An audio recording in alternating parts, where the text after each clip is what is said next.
Hi guys! Hello! Ni hao ma! Ayan guys, update ko lang kayo ngayong araw, Monday.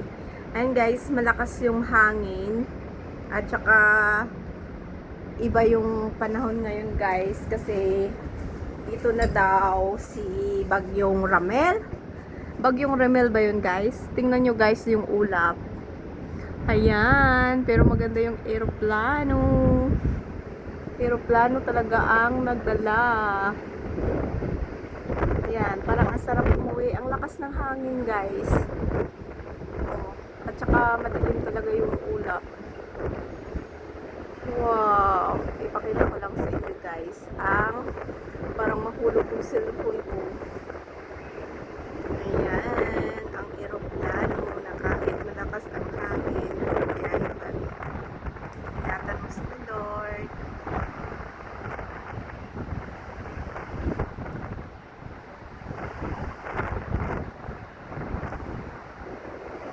Yan. Minsan kasi pag nakakita ko ng mababang eroplano, parang ang sarap umuwi, diba? Diba guys? And guys, ang panahon ngayon, parang ang lakas na ulan, parang lalakas pa to. Parang uulan to ngayong gabi.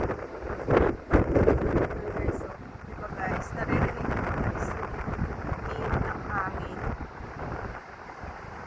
Talagang malakas na dito sa Taiwan kasi sabi nila papunta na daw dito si Bagyong Ramel. Sana Lord, ingatan mo naman po kami lahat dito na mga kunyang at of course guys, mag-pray po tayo palagi kahit saan man tayo na bansa.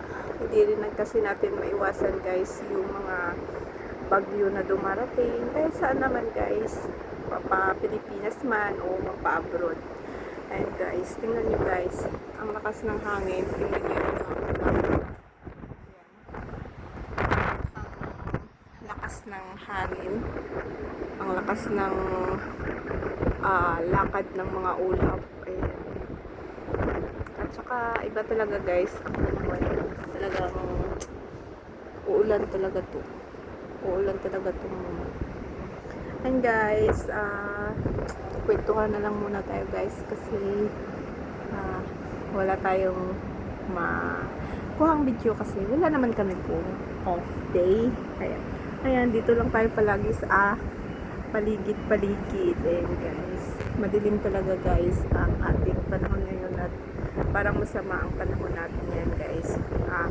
Yun lang guys, palagi lang tayong magdasal na para ingatan tayo ni Lord sa araw-araw nating pagtatrabaho dito dahil hindi naman ng lahat ng oras na nandito lang tayo sa bahay.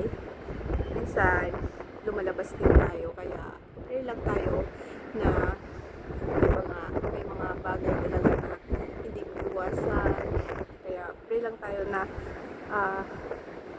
iligtas tayo ni Lord sa lahat ng kapahamakan, yung mga dumarating na mga pagsubok, lalo na yung mga bagyo, mga earthquake, and guys, kaya mga flooding, kaya huwag tayong makalimot kay Lord guys. Ayun lang palagi din ang inaano ko sa sarili ko na ayan, kasi nag-iisa tayo dito sa ibang bansa, malayo tayo, hindi alam kung ano mangyayari sa ating buhay. Kaya ayan, walang sun.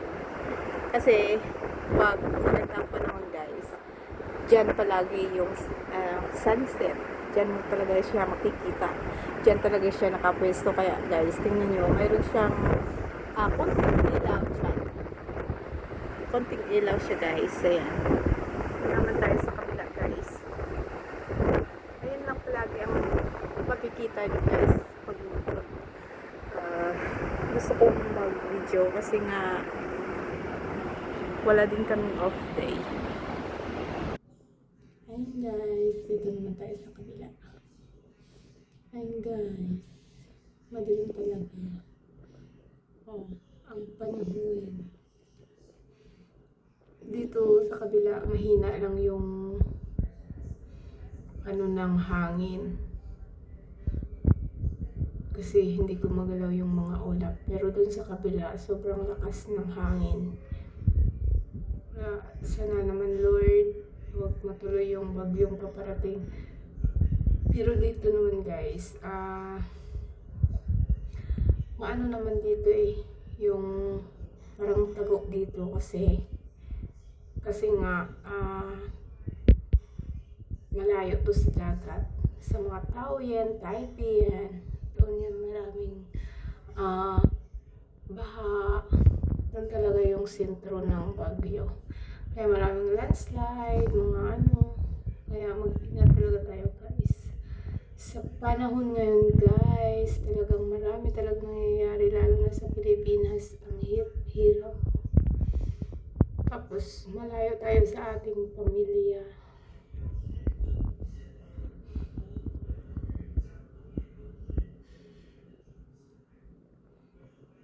Dito ako kasi sa loob kaya hindi masyadong mahangin.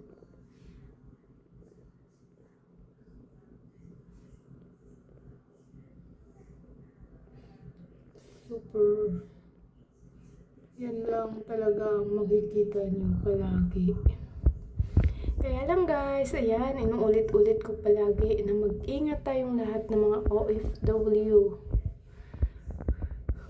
Dahil di rin talaga natin maiwasan yung mga aksidente or mga pagsubok sa buhay. Kaya, be strong everyone. At saka, mag-save talaga ng pera kahit konti. Sa sahod mo na 60, kahit 1,000 mayroon ka, okay na yun.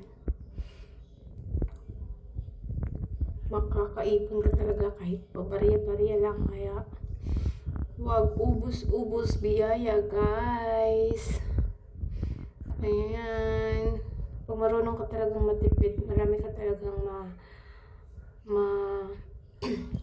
achieve sa iyong buhay. Marami ka talagang mababago sa iyong buhay.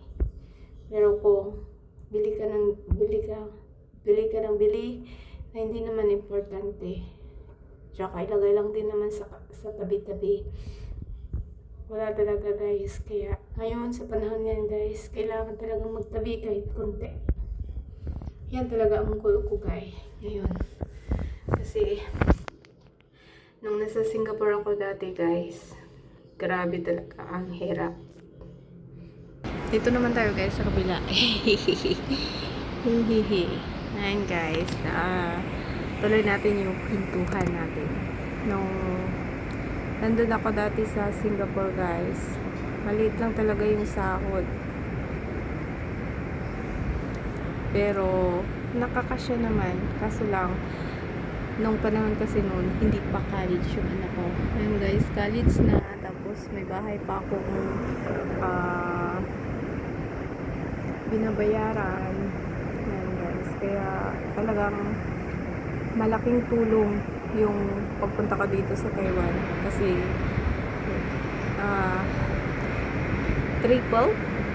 triple ang ako na sahod guys dito guys. Kaya napiprovide ko din ang mga gusto ko, yung gusto kong baguhin sa buhay ko.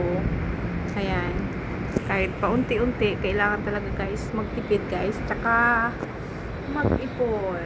Ayan guys, doon ako kanina sa kabila, diba guys, ang lakas ng hangin na nagpapalakad sa ulap. Ayan guys, so may construction na naman siya na gagawin guys.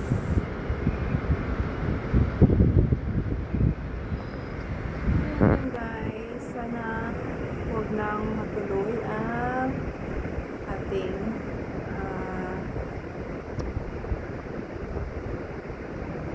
bagyo na paparating. Ayan lang guys, mag-ingat lang kahit saan sulok ng mundo. Ayan, mayroon pa rin gumagawa doon guys. Nakita nyo ba guys, yung nag-welding. Ayan, welding yan guys. Ayan, trabaho pa sila ng trabaho. 5 ano na dito. Pero trabaho pa rin sila ng trabaho.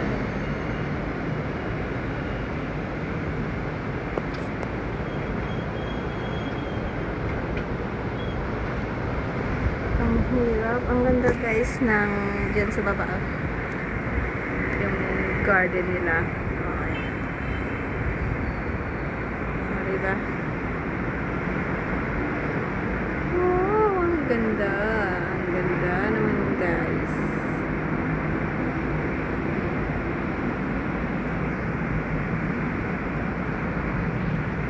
Diyan naman yung garden namin, pero kaso hindi kami nakakapunta dyan, nakalakas siya guys. Ayan, at saka delikado din guys. Dito kasi is 38th floor. 38th floor, kaya ang hirap guys. Kaya hindi sila nagtitiwala. Kasi minsan din kasi yung mga Pinoy napakatigas ng ulo, gusto yung mga punta dito, picture dyan. Kaya ayan, nag-iingat lang din sila. Diba? Mag-iingat talaga sa ganitong taas ng building.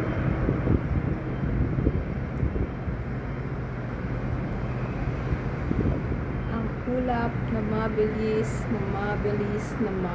siyang tumatakbo. Ayan. Dito lang yung malakas yung ulap, pero pagdating dito malinis siya guys, walang galaw ang ulap, konti lang. Ayan lang. Dito maraming ulap, ayan. Pero may ibang ulap na nakastay lang. Tapos may mga ulap na ayan, doon sila umiipon-ipon para syempre mamaya pag naipon na yan, doon yan bubuhos yung ulan. Ito konti lang. Yan, konti lang dito. Kaya ingat-ingat guys ang lahat, kahit saan naman bansa meron namang bagyo na dumarating. Ano ba yan? Ano ba ito? Yan o, swimming pool ba yan? Yan o. Yung may tubig dyan na madumi. Swimming pool siguro yun. Diba guys?